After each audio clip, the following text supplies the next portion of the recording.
Hello learners, welcome to my YouTube channel to the point learning. आज मैं आपके साथ क्लास 12 फिजिकल एजुकेशन में चैप्टर 9 जो कि है साइकोलॉजी एंड स्पोर्ट्स, उसका नेक्स्ट टॉपिक डिस्कस करने जा रही हूँ, एक्सरसाइज एडहेरेंस। इससे पहले इसी चैप्टर से रिलेटेड बाकी टॉपिक्स भी मैं डिस्कस कर चुकी हूँ, जिसका लिंक आपको इसी वीडियो के डिस्क्रिप्शन बॉक्स में मिलेगा। तो आप पर्टिकुलर जिस भी टॉपिक को आप देखना चाहें, आप पर्टिकुलर लिंक पर क्लिक करके उसे देख सकते हैं। इसके साथ ही साथ आपको मेरी क्लास 12 फिजिकल एजुकेशन प्लेलिस्ट में सारे चैप्टर्स के सारे टॉपिक मिलेंगे, तो आप वहां स्विच ओवर कर सकते हैं ताकि आपको जिस भी टॉपिक में दिक्कत हो आप उसे देख सकें। सो बिना टाइम वेस्ट किए स्टार्ट करते हैं एक्सरसाइज एडहेरेंस। अगर हम बात करें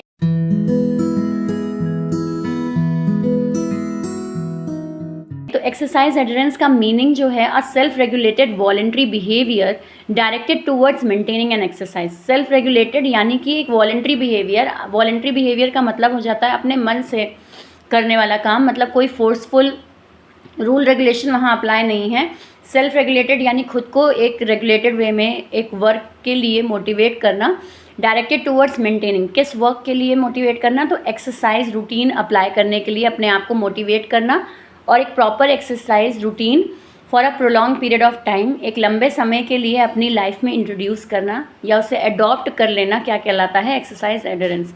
बेसिकली अगर सीधी सिंपल भाषा में मैं कहूँ तो एक्सरसाइज एडहेरेंस का मतलब होता है कि अपने डेली रूटीन में एक्सरसाइज को ऐड ऑन करना, एक्सरसाइज पीरियड को ऐड ऑन करना और डेली बेस पर एक्सरसाइज वगैरह करना, और उससे अपनी लाइफ में चीज़ों को चेंजेबल बनाना। सो ये चीज़ क्या कहलाता है, एक्सरसाइज एडहेरेंस कहलाता है।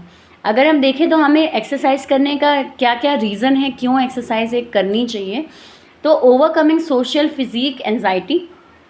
सोशल फिजिक एंजाइटी का मतलब हो जाता है आजकल सोसाइटी में अगर हम देखें तो एक जो फिज़िक मेंटेन करना, एक जो बॉडी मेंटेन करना, एक बॉडी स्ट्रक्चर मेंटेन करना, ये कई लोगों में एंजाइटी का कारण बनता चला जाता है। तो ये एंजाइटी का कारण ना बने, स्ट्रेस का कारण ना बने, इसके लिए ज़रूरी है कि पर्सन जो है वो डेली बेस पर एक्सरसाइज करता रहे, कोई ना कोई फिज़िकल एक्टिविटी में इंट्रोड्यूस रहे, जिससे क्या हो कि किसी तरह का एक टेंशन, एक स्ट्रेस वगैरह ना बनने पाए। So overcoming social physique anxiety. Next है रिड्यूस रिस्क ऑफ डिजीज़। बिल्कुल, अगर हम एक्सरसाइज को इंट्रोड्यूस करते हैं लाइफ में तो कहीं ना कहीं डिजीज़ेस जो हैं उनसे हम ओवरकम हो पाएंगे, उनको रिड्यूस कर पाएंगे अपनी डेली लाइफ में, बिकॉज हमारी बॉडी जो है वो फिट रहेगी एक्सरसाइज करने से। तो जो भी डेली बेस की डिजीज़ेज़ हैं या फिर कोई इन्फेक्शन वगैरह है वो बहुत जल्दी बॉडी को हिट नहीं करता, बिकॉज आपकी बॉडी फिट रहती है, उस हिसाब से बॉडी फंक्शन और बॉडी स्ट्रॉन्ग होने लगती है, तो डिजीज़ेस दूर रहती है। नेक्स्ट है recreation sports fitness and exercise provide fun enjoyment and mental relaxation. Recreation एक मिलेगा, एक रिजुविनेशन, एक नयापन मिलेगा जब आप एक्सरसाइज में इंगेज होते हैं, बिकॉज कहीं ना कहीं बॉडी फिट होती है, बॉडी एनर्जेटिक होती है, तो उस हिसाब से वो फन एन्जॉयमेंट इन सारी चीज़ों को अच्छे से अपने में ग्रैब कर पाती है। अदरवाइज़ अगर एक्सरसाइज वगैरह या किसी तरह की फ़िज़िकल एक्टिविटीज़ में आप इंगेज नहीं रहते हैं तो एक लथार्जिक, एक बोरिंग लाइफ हो जाती है, जो कि एक बर्डन की तरह वर्क करती है आपके ऊपर। तो वो रिड्यूस होती है जब आप किसी भी तरह की फ़िज़िकल एक्सरसाइज या फिर फ़िज़िकल एक्टिविटीज़ में इंगेज रहते हैं, तो एक रिक्रिएशन, एक नयापन बना रहता है। देन आते हैं socialization by connecting to people. Exercise follow करने पर हम कई बार सोशलाइज भी होते हैं लोगों से, बिकॉज एक जो इंसान है वो सोशलाइज होता है, उसे कहीं ना कोई चाहिए ही है कनेक्ट होने के लिए, क्योंकि मशीन नहीं है, इंसान है, तो विदाउट एनी इंटरेक्शन हम नहीं जी सकते।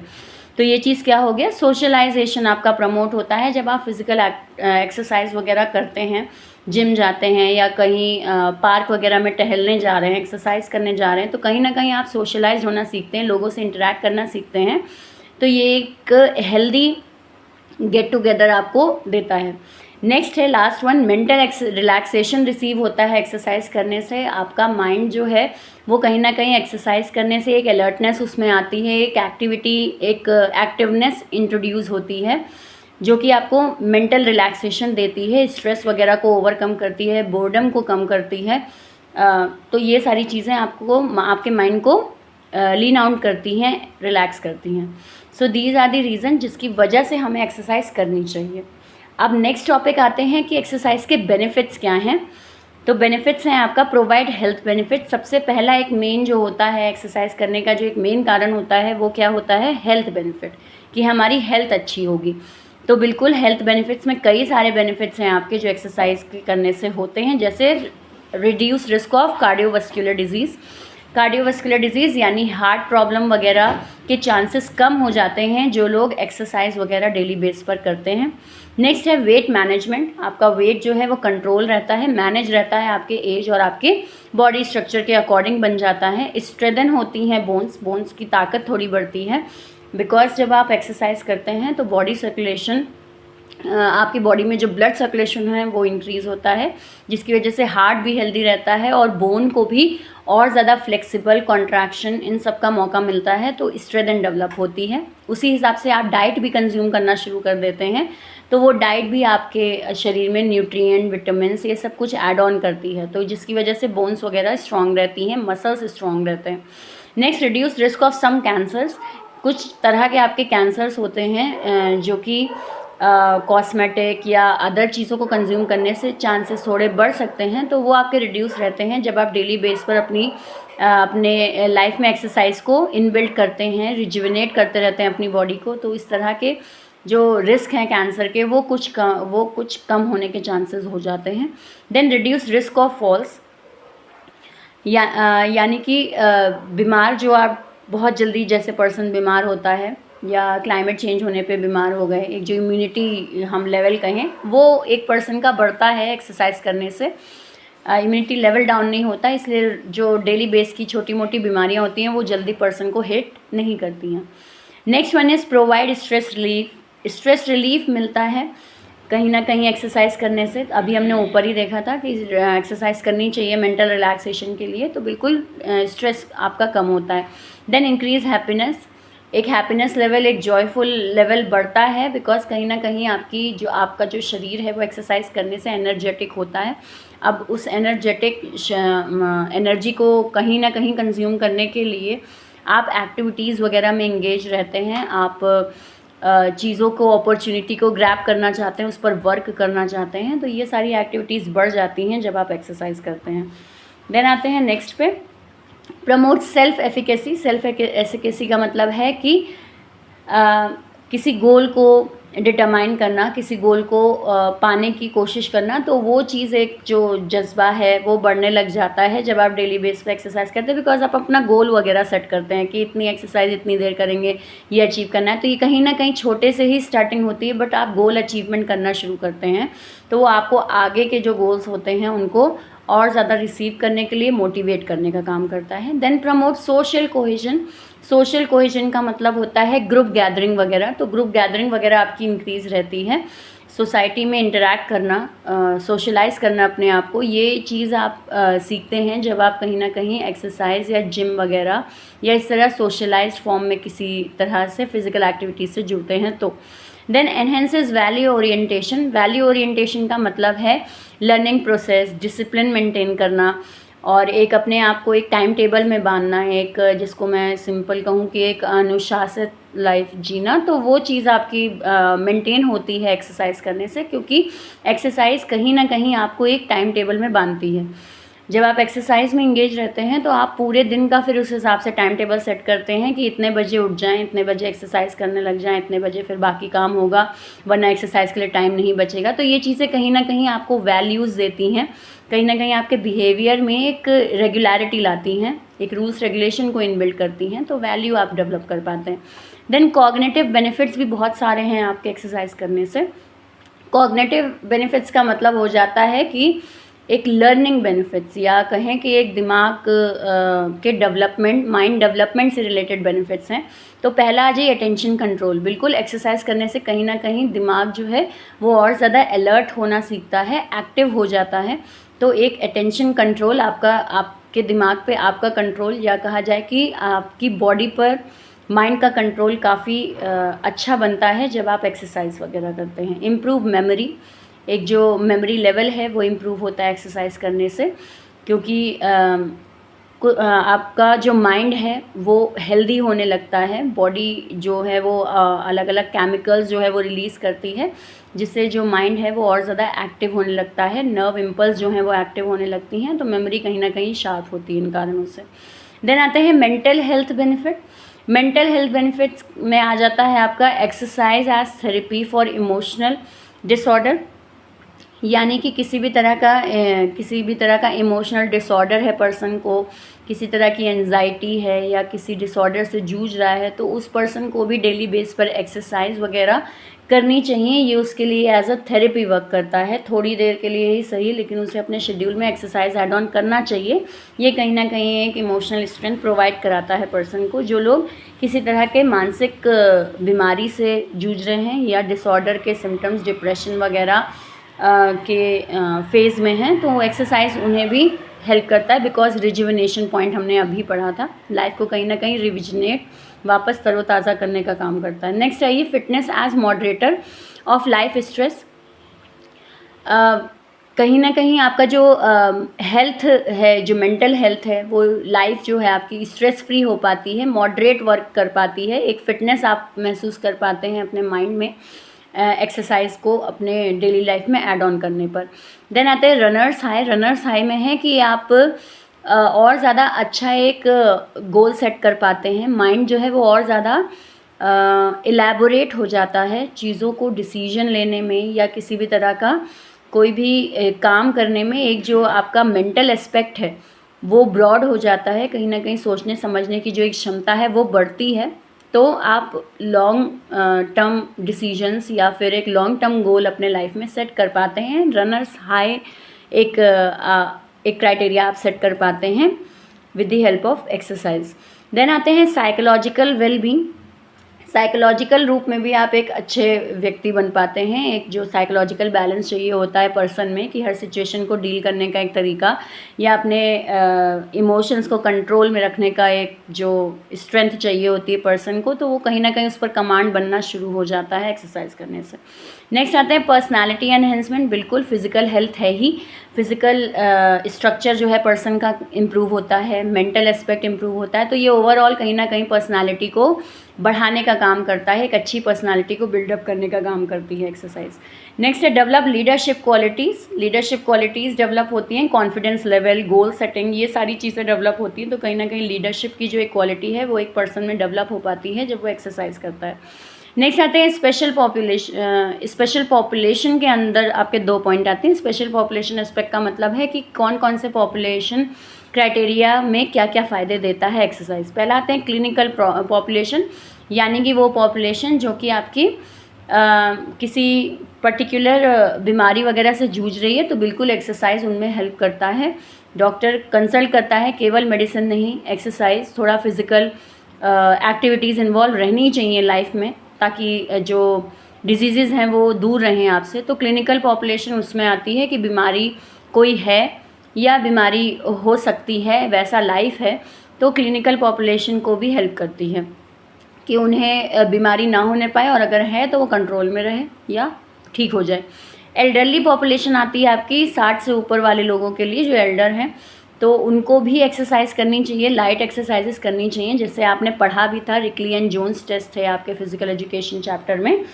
तो इस तरह की एक्सरसाइज उन लोगों के लिए डेवलप की गई हैं, जिससे क्या है कि जो 60 से ऊपर के लोग हैं वो थोड़े बहुत एक्सरसाइज में इंगेज हो पाएँ, ताकि एक फ़िटनेस लेवल उनका भी बरकरार रहे। जो हार्ट फंक्शनिंग है या उनके जो ग्लैंड फंक्शनिंग है, ये सब अच्छी रह सके, हेल्दी रह सके बॉडी, बहुत ज़्यादा मेडिसिन पे डिपेंड ना हो जाए, तो उसके लिए उन्हें भी एक्सरसाइज करते रहना चाहिए। तो एल्डरली पॉपुलेशन के लिए भी एक्सरसाइज बहुत ज़रूरी है और क्लिनिकल पॉपुलेशन के लिए भी ज़रूरी है। देन अब आते हैं स्ट्रैटेजीज़ क्या हैं for enhancing adherence to exercise, यानी कि हम एक्सरसाइज अपनी लाइफ में अगर मेंटेन रखना चाहते हैं या हम एक्सरसाइज का एक लेवल बढ़ाना चाहते हैं अपने लाइफ में, यानी एक्सरसाइज एडहेरेंस को फॉलो करना चाहते हैं, तो किस स्ट्रैटेजी से कर सकते हैं, ऐसी क्या क्या स्ट्रैटेजीज़ हैं, ऐसी क्या क्या चीज़ें हैं जिससे हमारे अंदर एक एक्सरसाइज को टाइम टेबल में ढालने का या टाइम टेबल में ऐड ऑन करने का एक मोटिवेशन मिल जाए। तो सबसे पहला है आपका गोल सेटिंग। जब भी आप एक्सरसाइज करें या आप एक्सरसाइज को अपनी लाइफ में इंक्लूड करना चाहते हैं डेली टाइम टेबल में, तो गोल सेट करें। गोल सेट से यहाँ मतलब है कि आप पहले ये सेट करें कि आप एक्सरसाइज करना क्यों चाहते हैं। जब आप एक गोल सेट कर लेंगे तो आपको एक्सरसाइज करने का एक कारण मिल जाएगा, और कारण मिल जाएगा तो आप उसको करेंगे। विदाउट रीज़न जनरली पर्सन किसी काम को बहुत लंबे तक नहीं कर पाता है, एक कारण की ज़रूरत होती है। तो गोल सेटिंग। नेक्स्ट आते हैं एडिंग वैरायटी टू एक्सरसाइज।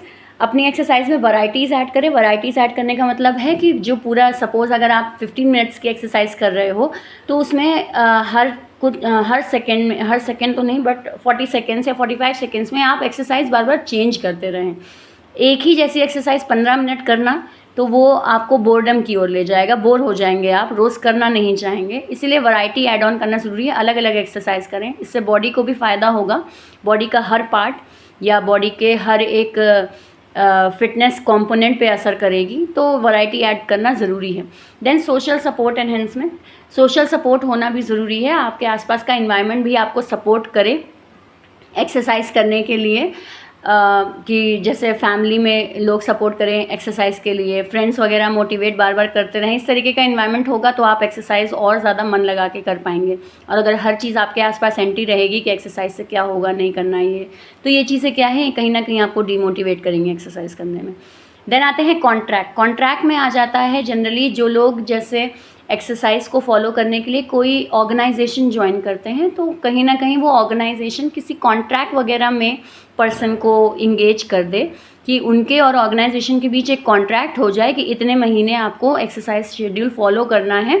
तो ये चीज़ क्या है, जब आप कॉन्ट्रैक्ट वगैरह किसी बाउंडेशन में बन जाते हैं तो उस बाउंडेशन की वजह से भी कई बार आप काम सिस्टमेटिक करने लगते हैं। तो इसीलिए अगर एक्सरसाइज की आदत को बनाए रखना है तो कॉन्ट्रैक्ट वगैरह में इंगेज रहिए एक्सरसाइज से रिलेटेड, तो आप कर पाएंगे। थोड़ा ज़बरदस्ती वाली बात हो जाएगी लेकिन आप कर पाएंगे। अदरवाइज़ क्या है, फ्रीली माइंड से एक्सरसाइज होगी तो मे बी पॉसिबल कि आप तुरंत ही उसको किसी और काम से कॉम्पनसेट कर लो कि आज तो ये काम है, चलो एक्सरसाइज छोड़ देते हैं। लेकिन कॉन्ट्रैक्ट रहेगा या कोई इस तरीके का आपने जैसे फ़ीस वगैरह पे कर रखी है तो आप कहेंगे अरे पैसा खर्च किया है तो चलो जाके कर ही आते हैं एक्सरसाइज, तो ये एक बात हो जाती है वहाँ। देन आते हैं रीइंफोर्समेंट इंटरवेंशंस। कहीं ना कहीं रीइंफोर्समेंट इंटरवेंशंस इंक्लूड होने चाहिए जिससे आपकी एक्सरसाइज एडहेरेंस की एक जो हैबिट है वो इम्प्रूव रहे। रीइंफोर्समेंट इंटरवेंशन का मतलब है लगातार मोटिवेट करते रहना एक्सरसाइज के लिए अपने आप को, कोई ना कोई इंसेंटिव सेट करते रहना। इंसेंटिव का मतलब है कि एक मोटिवेशन टूल आपके पास रहे जिसकी वजह से आप एक्सरसाइज करें। बार बार आप अपने आप को खुद मोटिवेट करते रहें। जैसे एक एग्जांपल ले लीजिए कि अगर आप वेट कंट्रोल करने के लिए एक्सरसाइज कर रहे हैं तो आप थोड़े थोड़े टाइम पे अपने आप को देखते रहें कि वेट वगैरह कितना कंट्रोल हुआ है या कितना आपने अचीव कर लिया। ये चीज़ें क्या है, ये स्कोर वगैरह आपको मोटिवेट करेगा। वेट वगैरह चेक करें वेइंग मशीन से, तो ये चीज़ें आपको मोटिवेट करती हैं। स्कोर शीट जिसको हम कहते हैं वो मेंटेन रखें तो एक आपको मोटिवेशन रहेगा एक्सरसाइज करने के लिए। देन आते हैं फीडबैक। फीडबैक लेते रहना ज़रूरी है। एक्सरसाइज में जब आप इंगेज हैं तो या तो आप किसी को एक्सरसाइज करा रहे हैं तो उसका फीडबैक लेते रहें कि वो पर्सन कैसा फील कर रहा है एक्सरसाइज, उसके लाइफ में कुछ चेंज ला भी रही है या नहीं ला रही है। और अगर आप खुद एक्सरसाइज में इंगेज हैं तो उस केस में भी आप अपना देखते रहें कि आपको उस एक्सरसाइज से कुछ फ़ायदा हो रहा है नहीं। 1-2 दिन में तो नहीं बट हफ्ते, 2 हफ्ते, 3 हफ्ते कुछ आपको फीडबैक लौट के मिलता रहना चाहिए। तो ये चीज़ आपको आगे के लिए मोटिवेट करती है। नेक्स्ट है प्रोसेस ओरिएंटेशन फॉलो करना चाहिए। एक्सरसाइज का एक प्रोसेस बनाना चाहिए। प्रोसेस का मतलब हो जाता है कि आप कौन कौन सी एक्सरसाइज कर रहे हैं या कितने टाइम बाद आप एक्सरसाइज को चेंज करके कोई और एक्सरसाइज अटेम्प्ट कर लेंगे। इस तरीके का एक प्रोसेस सेट कर लें। जब प्रोसेस सेट कर लेंगे तो वो चीज़ आपके लिए इंजॉयबल हो जाएगी। देन आता है प्रॉब्लम सॉल्विंग। एक्सरसाइज से रिलेटेड अगर कोई डाउट वगैरह है तो आपस में प्रॉब्लम को सॉल्व करना चाहिए। एक्सरसाइज से रिलेटेड चीज़ें, एस्पेक्ट वगैरह डिस्कस करनी चाहिए। ये चीज़ें, डिस्कशंस वगैरह जो होते हैं ये आपको एक्सरसाइज के लिए और ज़्यादा प्रमोट करेंगे। तो प्रॉब्लम सॉल्विंग सेशंस होने चाहिए ताकि कोई डाउट, कोई शक ना रहे आपका एक्सरसाइज से रिलेटेड। अगर कोई आपको एस्पेक्ट लगता है कि नहीं एक्सरसाइज नहीं करनी चाहिए या कुछ, तो आप बात करें किसी काउंसलर से या आप किसी पर्टिकुलर ट्रेनर वगैरह से बात करें जिसको उसकी नॉलेज हो, तो वो आपकी प्रॉब्लम्स को सॉल्व कर पाएगा और आप एक्सरसाइज कर पाएंगे। नेक्स्ट है health risk appraisal. Health risk appraisal का मतलब हो गया आपका कि हेल्थ से रिलेटेड जितने भी आपके रिस्क होते हैं वो कहीं ना कहीं एक्सरसाइज करने से कम होते हैं। अभी हमने देखा एक्सरसाइज के बहुत सारे फ़ायदे। तो इन हेल्थ रिस्क को रख के आप अपने आप को मोटिवेट कर सकते हो एक्सरसाइज के लिए कि अगर मैं एक्सरसाइज नहीं करूँगा तो ये बीमारी हो सकती है। जैसे डॉक्टर कई बार कंसल्ट करता है जिनका कोलेस्ट्रॉल लेवल बहुत ज़्यादा हाई जाता है, तो उनको एक्सरसाइज या जॉगिंग वगैरह कंसल्ट करता है कि करिए आप, इससे क्या होगा कि आपका कोलेस्ट्रॉल लेवल कंट्रोल होगा। तो वो लोग एक्सरसाइज वगैरह इस वजह से करने लगते हैं कि उनकी हेल्थ को रिस्क है। तो ये चीज़ें क्या है, ये चीज़ें भी आपको अप्रेस करती हैं एक्सरसाइज एडहेरेंस को अप्लाई करने में। और लास्टली है हमारा हेल्थ एजुकेशन। बिल्कुल हेल्थ एजुकेशन हर पर्सन को रिसीव करना चाहिए। हेल्थ से रिलेटेड जितना भी आपके दिमाग में क्वेरी है या उससे रिलेटेड जितने एस्पेक्ट हैं वो आपको समझने चाहिए। जब आप अपनी हेल्थ को समझेंगे तो उस हिसाब से आप एक्सरसाइज की इम्पोर्टेंस को भी समझेंगे। इसलिए ज़्यादा से ज़्यादा अगर आप एक्सरसाइज करना चाहते हैं या एक्सरसाइज की ओर बढ़ रहे हैं तो पहले थोड़ा एजुकेशन हेल्थ से रिलेटेड ज़रूर रिसीव करें। एजुकेशन रिसीव करने से आप अच्छे से एक्सरसाइज को अप्लाई कर पाएंगे लाइफ में। सो ये सारी स्ट्रैटेजी हो गई जो हमें अप्लाई करनी चाहिए जिससे हम एक्सरसाइज को अप्लाई कर पाएंगे। तो आज हमने 3 चीज़ें पढ़ी हैं, स्ट्रैटेजीज़ पढ़ी कि हम एक्सरसाइज एडहेरेंस को कैसे इंट्रोड्यूस कर सकते हैं। साथ ही साथ हमने इसके फ़ायदे भी पढ़े कि एक्सरसाइज करने से फ़ायदे क्या होते हैं, दूसरा रीज़न एक्सरसाइज क्यों करना चाहिए, और एक्सरसाइज एडहेरेंस का मीनिंग क्या है। आई होप ये सारे टॉपिक एक्सरसाइज एडहेरेंस से आपको क्लियर होंगे। अगर मैं बात करूँ एग्ज़ाम में इनके लिखने की, तो मैंने यहाँ इस तरीके से पॉइंट वाइज लिख रखा है। आप जब इसको लिखें तो आप इसको सेंटेंस मेकिंग करके लिखिएगा। पॉइंट्स तो लिखिएगा ही, लेकिन थोड़ा सेंटेंस मेकिंग हो जाएगी 2 लाइन की, तो पॉइंट आपका और ज़्यादा एक्सप्लेनेटरी हो जाएगा। बाकी ये टॉपिक की अगर मैं बात करूँ तो काफ़ी लाइट टॉपिक है, ऐसा कोई हेक्टिक नहीं है कि आपको बहुत ज़्यादा टॉपिक के डीप में जाना पड़े। तो नॉर्मल पॉइंट्स हैं, तो बिल्कुल आप कुछ पॉइंट्स आराम से याद कर सकते हैं और याद कर भी लेंगे बिकॉज आपकी डेली लाइफ से कनेक्टेड टॉपिक है ये। तो आई होप यहाँ तक आपको क्लियर है। अगर कोई भी डाउट है तो कमेंट सेक्शन में ज़रूर लिखें। इसके अलावा फिज़िकल एजुकेशन से रिलेटेड भी कोई डाउट है तो वो भी आप कमेंट सेक्शन में लिख सकते हैं। बहुत जल्दी मैं एग्ज़ाम से रिलेटेड आपकी टेस्ट सीरीज़ स्टार्ट करने जा रही हूँ, तो उसके लिए मेरे चैनल को सब्सक्राइब ज़रूर कर लें अगर अभी तक आपने नहीं किया है। साथ ही साथ बेल आइकन पे क्लिक करें ताकि जैसे ही मैं वीडियो अपलोड करूँ आपके पास नोटिफिकेशन पहुँचे। और अगेन मैं अपने क्लास 12th फिज़िकल एजुकेशन के चैप्टर जो सारे हैं टोटल 1 से लेकर 10 तक, उनके सारे टॉपिक्स जो हैं वो मेरी क्लास 12 प्लेलिस्ट में हैं फिज़िकल एजुकेशन की, तो आप वो ज़रूर देखें। यहाँ पे मैं आपका थ्योरी पूरा कवर कर चुकी हूँ। अब थ्योरी में से कोई भी टॉपिक ऐसा नहीं है जो वहाँ मेरे चैनल पे मौजूद नहीं है। तो आपको जहाँ पे भी डाउट है आप वो टॉपिक ज़रूर देखें, और कोई डाउट होता है तो कमेंट सेक्शन में भी मेंशन करें। So thank you and have a nice day.